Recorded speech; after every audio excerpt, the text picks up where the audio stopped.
Haleluya, haleluya, haleluya. Selamat malam Bapak Ibu, Shalom. Satu pujian yang menjadi satu kekuatan bagi kita bahwa Tuhan selalu menolong kehidupan kita. Bahkan firman Tuhan katakan, sehelai di rambutku jatuh, Tuhan jadi tahu. Saudara, malam hari ini adalah satu malam perenungan bagi kita, di mana ketika besok kita akan memperingati hari Jumat Agung, di mana Yesus rela mati di kayu salib. Sebelumnya kita tundukkan kepala, kita berdoa terlebih dahulu.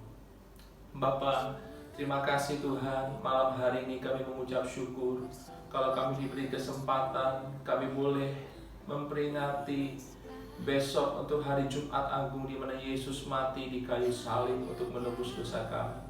Siapakah kami Tuhan, ketika kami sebagai anak-anak Tuhan, umat yang berdosa ini ditebus dari dosa kami, sehingga kami boleh memperoleh keselamatan yang kekal daripada Bapa. Dan malam hari ini Tuhan, kami akan merenungkan sedikit firman Tuhan, untuk kami boleh diberikan kekuatan kembali dalam kehidupan kami. Terima kasih Tuhan. Dalam nama Tuhan Yesus kami berdoa, haleluya. Satu peristiwa Bapak Ibu, di mana sebelum Tuhan Yesus mati di kayu salib, Dia harus berdoa di satu taman, yaitu Taman Getsemani. Malam di mana Tuhan bergumul dengan begitu hebat dan luar biasa. Saya mengajak Bapak Ibu untuk membaca Injil Matius pasal yang ke-26, ayat yang ke-36 sampai 46. Demikian firman Tuhan. Di Taman Getsemani, maka sampailah Yesus bersama-sama murid-muridnya ke suatu tempat yang bernama Getsemani. Lalu ia berkata kepada murid-muridnya, duduklah di sini, sementara aku pergi ke sana untuk berdoa. Dan ia membawa Petrus dan kedua anak Zebedius sertanya. Maka mulailah ia merasa sedih dan gentar. Lalu katanya kepada mereka, hatiku sangat sedih, seperti mau mati rasanya. Tinggallah di sini dan berjaga-jagalah dengan aku. Maka ia maju sedikit lalu sujud dan berdoa, katanya, ya Bapakku, jikalau sekiranya mungkin, biarlah cawan ini lalu daripadaku, tetapi janganlah seperti yang ku kehendaki, melainkan seperti yang Engkau kehendaki. Setelah itu ia kembali kepada murid-muridnya itu dan mendapati mereka sedang tidur. Dan ia berkata kepada Petrus, tidakkah kamu sanggup berjaga-jaga 1 jam dengan aku? Berjaga-jagalah dan berdoalah supaya kamu jangan jatuh dalam pencobaan. Roh memang penurut, tetapi daging lemah. Lalu ia pergi untuk kedua kalinya dan berdoa, katanya, ya Bapa, jikalau cawan ini tidak mungkin lalu, kecuali apabila aku meminumnya, jadilah kehendak-Mu. Dan ketika ia kembali pula, ia mendapati mereka sedang tidur, sebab mata mereka sudah berat. Ia membiarkan mereka di situ, lalu pergi dan berdoa untuk ketiga kalinya dan mengucapkan doa itu juga. Sesudah itu ia datang kepada murid-muridnya dan berkata kepada mereka, tidurlah sekarang dan istirahatlah. Lihat, saatnya sudah tiba bahwa Anak Manusia diserahkan ke tangan orang-orang berdosa. Bangunlah, marilah kita pergi. Dia yang menyerahkan aku sudah dekat. Malam Getsemani adalah malam pergumulan bagi Tuhan Yesus, ketika dia harus menerima satu kenyataan, ketika dia harus menanggung dosa umat manusia. Yesus yang tidak bersalah, Yesus tidak berdosa, dia harus menanggung dosa kita semua. Bapak Ibu, kalau kita berbicara kematian adalah hal yang sangat menakutkan bagi beberapa manusia. Kemarin kita melihat ada seorang artis yang masih muda, 44 tahun, Bung Glenn Fredly, meninggal karena sakit.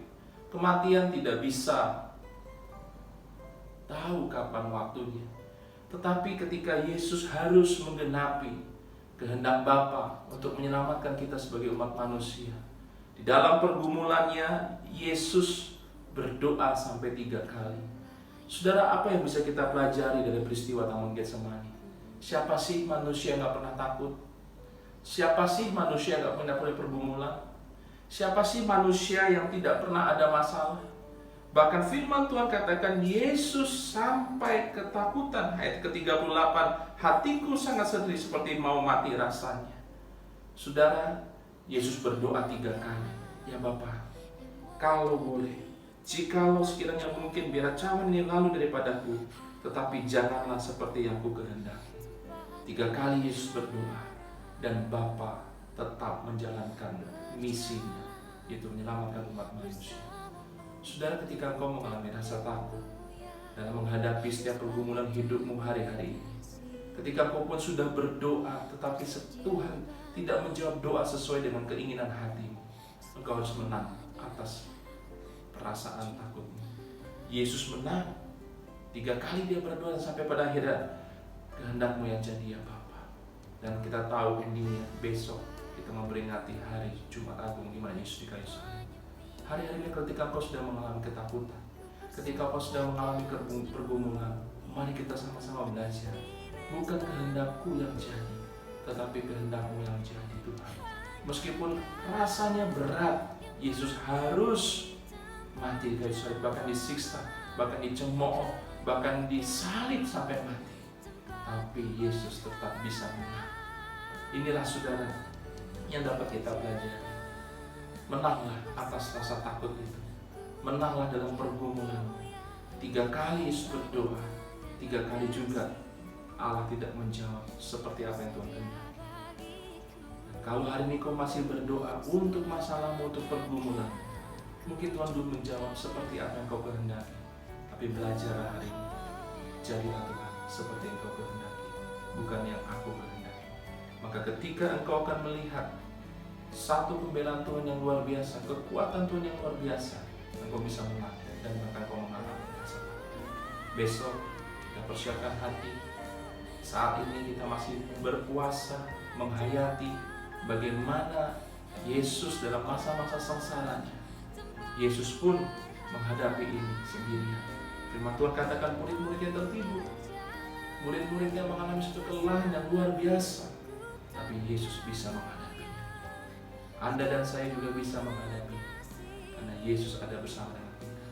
Dan besok kita akan masuk dalam ibadah Jumat Agung. Ketika kita mengangkat tubuh dan darah Tuhan, kita sama-sama katakan terima kasih Tuhan, pengorbanan di kayu salib. Terima kasih Tuhan, kasih setiamu, keselamatan Tuhan berikan dalam hidup kami. Amin. Nama Tuhan dipermuliakan. Mari kita berdoa. Tuhan, pujian yang indah mengingatkan kami. Tuhan selalu menolong kami. Tuhan selalu menopang kami di dalam setiap musim kehidupan kami. Ketika kami mengalami takut, ketika kami mengalami pergumulan, Tuhan selalu ada bersama dengan kami. Kami tahu Tuhan, peristiwa malam Getsemani menjadikan satu teladan dalam kehidupan kami, bahwa Yesus pun pernah mengalami takut. Yesus pun pernah mengalami yang namanya pergumulan yang begitu hebat. 3 kali Yesus berdoa, tetapi tetap kehendak Bapa yang terjadi. Dan biarlah kami belajar Tuhan, untuk tidak memaksakan kehendak kami. Meskipun itu enak rasanya, tapi kami belajar berkata, iya Bapa, kalau boleh cawan ini lalu daripadamu. Bukan kehendakku, melainkan kehendakmu. Terjadilah dalam kehidupan kami pribadi. Dan besok kami menghadapi, memperingati Jumat Agung. Kami boleh penuh dengan ucapan syukur. Nama Tuhan dipermuliakan. Kami tidak takut Tuhan. Kami tetap berdoa. Bagian kami hanya berdoa, tapi bukan kehendak kami. Dan kami tidak mau memaksakan itu Tuhan. Kami harus menang atas rasa takut kami. Kami harus menang dalam pergumulan hidup kami, sehingga Tuhan proses demi proses boleh kami lalui. Tuhan berserta dengan kami. Terima kasih Tuhan. Dalam nama Tuhan Yesus kami berdoa, kami mengucap syukur. Haleluya. Amin. Bapak Ibu, tetap berpuasa. Dan besok jam 9 kita akan ibadah bersama-sama online. Pertama kali perjamuan kudus juga akan dilaksanakan online.